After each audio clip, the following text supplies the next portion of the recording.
For 3 decades, she'd waited for this day, seeking justice for the husband and father who was taken from them. I believe that my family deserve this after so many years. Pat Finucane deserves this after so many years.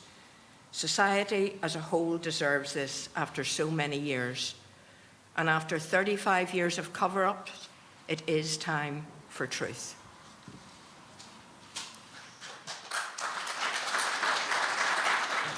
Pat Finucane was a human rights lawyer. He came to prominence defending IRA and loyalist terror suspects during the Troubles.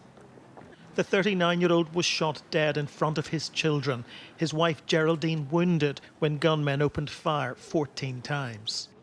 The Northern Ireland Secretary noted that the family had been promised an inquiry long ago.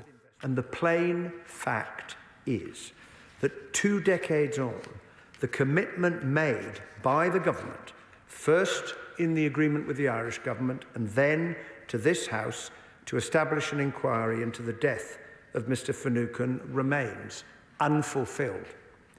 This shooting shone a light on the so-called dirty war, British state forces conspiring with loyalist terrorists in Northern Ireland.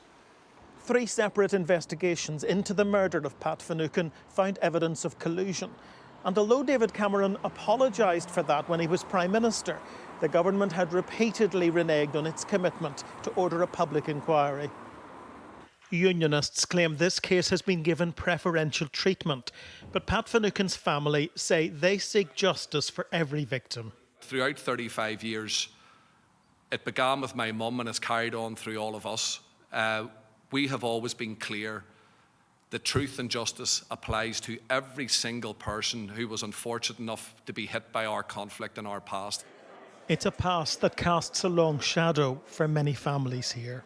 David Blevins, Sky News in Belfast.